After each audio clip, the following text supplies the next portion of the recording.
Hello everyone. So friends, welcome to Takshashila learning. आज के इस वीडियो में हम डिस्कस करेंगे पिछले पूरे हफ्ते के जितने भी इंपॉर्टेंट न्यूज और अपडेट्स थे उन पर हमारा ये वीकली करंट अफेयर्स का क्विज शो, जहां पर हम इसी तरीके से आपके लिए टॉप 15 क्वेश्चंस लेके आते हैं ताकि आपको एक आइडिया लगे कि कैसे क्वेश्चंस आपको एग्जाम में देखने को मिल सकते हैं। चाहे देखिए किसी भी कॉम्पिटिटिव एग्जाम की प्रिपरेशन कर रहे हो, चाहे मैं बात करूं एसएससी, रेलवे, बैंकिंग या इंश्योरेंस एग्जाम की, अगर आप इनके प्रीवियस ईयर्स के पेपर को एनालाइज करें तो आपको काफी सारे क्वेश्चंस जो है वो करंट अफेयर के पोर्शन में से देखने को मिल जाएंगे। और इसीलिए हमारा ये इनिशिएटिव है, एक तो हम देखिए मंडे टू सैटरडे तो आपके साथ डिटेल में करंट अफेयर को डिस्कस करते ही हैं, संडे को इसी तरीके से क्विज फॉर्म में भी जो है आपके साथ क्वेश्चंस आपके लिए लेके आते हैं। तो अभी आपको क्या करना है, इस वीडियो को पूरा देखना है एंड तक, और आपके आउट ऑफ 15 क्वेश्चंस कितने आंसर करेक्ट रहे ये मेरे को आपको कमेंट बॉक्स में फिर बताना है। इसके अलावा आप हमारे इस YouTube चैनल को सब्सक्राइब भी कर सकते हैं और नोटिफिकेशन बेल को भी दबा दें ताकि आपके पास सारी हमारे आने वाली वीडियोस का अपडेट भी लगातार मिलता रहे। तो चलिए स्टार्ट करते हैं। आज का हमारा पहला क्वेश्चन है कि the centre has sought parliament's approval to infuse how much capital into public sector banks. तो कितना पैसा जो है सेंट्रल गवर्नमेंट इन्फ्यूज करना चाहती है इन पब्लिक सेक्टर बैंक्स में, क्या 10,000 करोड़, 20,000 करोड़, 25,000 करोड़ या 30,000 करोड़। तो इसका जो देखिए करेक्ट आंसर है वो बी ऑप्शन है, यानी 20,000 करोड़ रुपीस जो है वो सेंट्रल गवर्नमेंट इन्फ्यूज करना चाहती है इन पब्लिक सेक्टर बैंक्स में। और देखिए खासकर जब से ये कोविड-19 की वजह से लॉकडाउन जो इम्पोज किया गया उसके बाद जितने भी लोगों ने देखिए बैंकों से लोन लिया हुआ था वो देखिए सिचुएशन में नहीं है कि वो वापस कर पाए, मोरेटोरियम पीरियड भी दिया गया। इसी वजह से जो है बैंकों की जो आज के टाइम पे फाइनेंशियल सिचुएशन है वो इतनी कुछ खास स्ट्रॉन्ग नहीं है, तो इसीलिए जो है सेंट्रल गवर्नमेंट इनके अंदर 20,000 करोड़ रुपए जो है वो इन्फ्यूज करना चाहती है। ठीक है, आगे बात करते हैं कि हम इनमें से किस तारीख को जो है हिंदी दिवस ऑब्जर्व करते हैं, क्या 14 सितंबर को, 15 सितंबर, 16 सितंबर या 18 सितंबर को जो है इनमें से कौन से दिन जो है हम हिंदी दिवस के तौर पे ऑब्जर्व करते हैं। तो इसका जो देखिए करेक्ट आंसर है वो ए ऑप्शन है, यानी हम 14 सितंबर को हर साल जो है हिंदी दिवस के तौर पे उसे ऑब्जर्व करते हैं। आगे बात करते हैं क्वेश्चन नंबर 3 की कि which nation has become the 4th Arab nation to make a peace deal with Israel. तो क्या देखिए कुवैत है, कतर है, बहरीन है या ओमान है। आपको पता है देखिए अभी रिसेंटली यूएई ने जो है अपने रिलेशंस जो है इजराइल के साथ नॉर्मल कर लिए हैं, उसके बाद जो है चौथा अरब नेशन जो है वो कौन बन चुका है, बहरीन। तो बहरीन ने कहा है कि वो अपने एक तरीके से जो बायलेटरल रिलेशंस है इजराइल के साथ वो फिर से एक बार नॉर्मल करेगा। ठीक है, तो काफी बड़ी डेवलपमेंट है अगर हम बात करें गल्फ कंट्रीज के विद रिस्पेक्ट में, क्योंकि अभी तक देखिए कोई भी गल्फ कंट्री जो है उसने इजराइल को एज अ कंट्री मान्यता नहीं दी है। ठीक है, वो एक कंट्री के तौर पे कभी इजराइल को उसने माना ही नहीं। ठीक है, तो लेकिन अब जो है जैसे मैंने आपको बताया, इससे पहले यूएई ने, इससे पहले देखिए इजिप्ट, जॉर्डन जैसी कंट्रीज ने जो है इजराइल के साथ अपने बायलेटरल रिलेशंस जो है उन्हें डेवलप किया। उसके बाद अब चौथी कंट्री कौन सी बन चुकी है, बहरीन। ठीक है, आगे बात करते हैं क्वेश्चन नंबर 4 की कि Takeo Konishi has taken over as country director of India in which among the following international financial institution. तो अभी इनमें से किस फाइनेंशियल इंस्टीट्यूशन में जो है टाकियो कोनिशी ने जो है उसे टेक ओवर किया है कंट्री डायरेक्टर ऑफ इंडिया, क्या वर्ल्ड बैंक, आईएमएफ, एआईआईबी या एडीबी।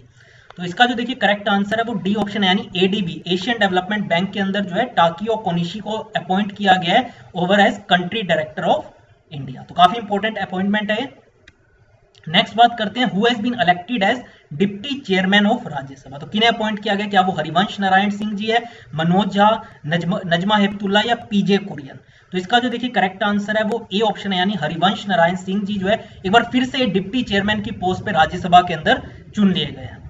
ठीक है, आगे बात करते हैं क्वेश्चन नंबर 6 कि which nation has been elected as a member of the United Nations commission on status of women for the period 2021 to 2025। तो देखिए अभी रिसेंटली इसके इलेक्शंस हुए थे जिसमें इंडिया ने जो है इस इलेक्शन को जीता है। इसमें देखिए 3 मेन कंट्रीज जो है जिन्होंने इस रीजन से कंटेंट किया था वो है इंडिया, चाइना और अफगानिस्तान। और उसमें देखिए काफी स्ट्रॉन्ग ये कॉन्टेस्ट रहा, उसमें इंडिया जो है एज अ विनर इस इलेक्शंस के अंदर जीती और इसके बाद जो है अगले 4 साल के लिए 2021 से 25 में जो है United Nations commission on status of women के जो है इंडिया मेंबर बन चुका है। नेक्स्ट बात करें क्वेश्चन नंबर 7, ये भी देखिए काफी इंपॉर्टेंट, अभी इलेक्शन तो नहीं कह सकते लेकिन अभी रिसेंटली एक अपॉइंटमेंट हुई है कि who has been elected as the new prime minister of Japan. क्या वो मिस्टर शिंजो आबे है, कतुनोबु कटाओ है या योशिहिडे सुगा है या शिंगेरू इशिबा है। थोड़ी प्रोनाउंसिएशन में देखिए गलती मेरे से हो सकती है, लेकिन किन्हें जो है प्राइम मिनिस्टर के ऑफ जापान के तौर पे इलेक्ट किया गया। अभी आपको पता है कि रिसेंटली शिंजो आबे जो है उन्होंने रिजाइन किया था, उनकी जो हेल्थ सिचुएशन जो है मेडिकल ग्राउंड पे उन्होंने भी रिसेंटली रिजाइन किया था, और उसके बाद किन्हें अपॉइंट किया गया प्राइम मिनिस्टर ऑफ जापान, तो वो है मिस्टर योशिहिडे सुगा। ठीक है, इसके अलावा जो है हेल्थ मिनिस्ट्री कौन देखते हैं वहां पे, जो कात्सुनोबु काटो, ये जो है वहां पे हेल्थ मिनिस्ट्री देखते हैं। आप उनके विजुअल देख सकते हैं जिन्हें नए प्राइम मिनिस्टर के तौर पे अपॉइंट किया गया जापान में। आगे बात करते हैं, ये देखिए भी recently prime minister Narendra Modi dedicated to the nation the historic Kosi rail Mahasetu. तो ये किस स्टेट के अंदर लोकेटेड है? तो देखिए अगर आपको थोड़ा बहुत ज्योग्राफी की नॉलेज हो तो आपको पता हो कि जो कोसी रिवर है वो किस स्टेट से फ्लो करती है, बिहार से। तो इसीलिए कोसी रेल महासेतु भी ऑब्वियस सी बात है किस स्टेट में लोकेट होगा, बिहार के अंदर। तो वैसे आप चार ऑप्शन देख सकते हैं, बिहार, ओडिशा, वेस्ट बंगाल या उत्तराखंड, लेकिन जो इसका करेक्ट आंसर है वो ए ऑप्शन। आप यहाँ पे देख सकते हैं उस ब्रिज के विजुअल्स। आगे बात करते हैं क्वेश्चन नंबर 9 की, कि India has been ranked at which position on the world bank's annual human capital index. तो अभी ये रिसेंटली ये रैंकिंग्स रिलीज की गई है, जिसके अंदर इंडिया का रैंक इनमें से कौन सा है, 105th, 102nd, ठीक है, 102nd, 115th या 116th, ठीक है। तो 105वां, 112वां, 115वां या 116वां। तो इसका जो करेक्ट आंसर है वो डी ऑप्शन है, यानी 116वां रैंक इंडिया का रहा है इस एनुअल ह्यूमन कैपिटल इंडेक्स के अंदर। और इस रैंकिंग को हर साल कौन रिलीज करता है, वर्ल्ड बैंक रिलीज करता है। आगे बात करते हैं क्वेश्चन नंबर 10 की, कि विच among the following nation is not a part of the IBSA grouping. देखिए अभी रिसेंटली ये इन तीनों ही कंट्रीज जो आईबीएसए के हैं मेंबर्स, और वो रिसेंटली उनके जो फॉरेन मिनिस्टर्स हैं उन्होंने भी मीटिंग की थी, तो इनमें से कौन सी कंट्री जो है वो इसका हिस्सा नहीं है, इंडिया, बांग्लादेश, ब्राजील या साउथ अफ्रीका। तो देखिए मैं आपको बता दूं, I stands for India, B stands for Brazil और S A stands for South Africa. तो इस ग्रुपिंग का कौन मेंबर नहीं है, बी ऑप्शन, यानी बांग्लादेश जो है इसका मेंबर नहीं है। और आप उस मीटिंग के विजुअल्स देख सकते हैं जब आप तीनों कंट्रीज के फॉरेन मिनिस्टर्स को यहाँ पे देख सकते हैं।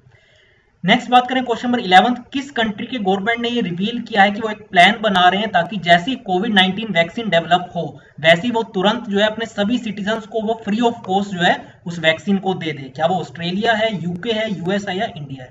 तो इसका जो करेक्ट आंसर है वो सी ऑप्शन है, यानी यूएस के जो गवर्नमेंट है उन्होंने कहा है कि वो एक तरीके से पूरा प्लान उन्होंने बना लिया कि जैसे इसकी वैक्सीन आउट होती है वैसे वो अपने सभी सिटीजन्स को फ्री ऑफ कॉस्ट जो है इस वैक्सीन का डोज देंगे। आगे बात करते हैं question number 12, India's first exclusive private jet terminal has been inaugurated at which airport. क्या वो इंदिरा गांधी इंटरनेशनल एयरपोर्ट दिल्ली के अंदर है, Chhatrapati Shivaji international airport Mumbai, Netaji Subhash Chandra Bose airport ये कोलकाता के अंदर, या सरदार वल्लभ भाई पटेल एयरपोर्ट अहमदाबाद। तो इसका जो करेक्ट आंसर है वो ए ऑप्शन है, यानी इंदिरा गांधी इंटरनेशनल एयरपोर्ट पर जो है ये प्राइवेट जेट टर्मिनल का इनॉग्रेशन किया गया। आप उसके विजुअल्स देख सकते हैं। आगे है क्वेश्चन नंबर 13, अभी recently global smart city index की रैंकिंग्स रिलीज की गई है, उसके अंदर कौन सी सिटी जो है वो टॉप पर रही है? क्या वो सिंगापुर है, ज्यूरिच है, जेनेवा है या न्यूयॉर्क है? तो इसका जो करेक्ट आंसर है वो ए ऑप्शन है, यानी सिंगापुर ने टॉप किया है इस ग्लोबल स्मार्ट सिटी इंडेक्स की रैंकिंग्स को। तो अब यहाँ पे टॉप 10 सिटीज देख सकते हैं, उसका आप स्क्रीनशॉट ले ले इसका कि कौन सी टॉप 10 स्मार्ट सिटीज इस बार 2020 में रही है। नेक्स्ट बात करें क्वेश्चन नंबर 14 की, कि किस यूनियन कैबिनेट मिनिस्टर ने अभी रिसेंटली रिजाइन किया है from the ministry in protest against centre's new farm bills. तो इस फार्म बिल्स को लेकर भी काफी प्रोटेस्ट हो रहा है, खासकर हरियाणा और पंजाब के किसान भी कर रहे हैं। तो किस मिनिस्टर ने अभी रिसेंटली रिजाइन किया है? क्या वो नरेंद्र सिंह तोमर है, पुरुषोत्तम रूपाला है, रामविलास पासवान है या हरसिमरत कौर बादल है? तो इसका जो करेक्ट आंसर है वो डी ऑप्शन है, यानी हरसिमरत कौर बादल, जो कि फूड प्रोसेसिंग की मिनिस्ट्री में थी, उन्होंने अपना रिजाइन दे दिया है। इसके अलावा अगर बात करें नरेंद्र सिंह तोमर, तो देखिए यूनियन मिनिस्टर एग्रीकल्चर के हैं, जबकि पुरुषोत्तम रूपाला एग्रीकल्चर का ही जो मिनिस्टर ऑफ स्टेट का डिपार्टमेंट है उसको देखते हैं। ठीक है, तो अभी रिजाइन किसने दिया है? डी ऑप्शन, यानी हरसिमरत कौर बादल दिया है। आप उनकी फोटो देख सकते हैं। और आज का हमारा आखिरी क्वेश्चन है कि सेंटर ने कितनी परमिशन दे दी है फॉरेन डायरेक्ट इन्वेस्टमेंट की in defence production through automatic route? क्या वो 68% है, 70%, 74% या 80%? तो इसका जो करेक्ट आंसर है वो सी ऑप्शन है, यानी 74% तक जो है अब कंपनीज इन्वेस्ट कर पाएंगी डिफेंस सेक्टर के अंदर या डिफेंस प्रोडक्शन के अंदर इंडिया में एफडीआई के थ्रू ऑटोमेटिक रूट। अभी तक देखिए 49% तक की जो है इनको जो अप्रूवल था कि वो ऑटोमेटिक रूट के थ्रू 49% का था, अगर बात करें परमिशन जो थी। और अगर आप विद गवर्नमेंट अप्रूवल तो देखिए 100% तक था, लेकिन ऑटोमेटिक रूट जिसमें आपको गवर्नमेंट की परमिशन नहीं चाहिए होती, अभी तक वो जो है वो 49% था, और अब उसको बढ़ा के कितना कर दिया गया? 74%। ठीक है, तो ये थे आज के हमारे टॉप 15 क्वेश्चंस। आपके कितने क्वेश्चंस करेक्ट रहे ये जरूर मेरे को कमेंट बॉक्स में बताइएगा। इसके अलावा आप हमारी वेबसाइट विजिट कर सकते हैं जो कि है takshilalearning.com। वहां पे अगर आप बैंकिंग, एसएससी या रेलवे के एस्पायरेंट है, इसके लिए आप हमारा कोर्स ज्वाइन कर सकते हैं। इसमें आपको test series, books, live classes रहेंगी। इसके अलावा पूरा आपको वीडियो कोर्स रिकॉर्डेड फॉर्म में भी रहेगा और वीकली बेसिस पे आपके असाइनमेंट्स और परफॉर्मेंस रिव्यू भी इसमें होता है। इसके अलावा हमारे यूट्यूब चैनल को सब्सक्राइब कर ही लें। तो आज की इस वीडियो में इतना ही फ्रेंड्स, थैंक्स अ लॉट।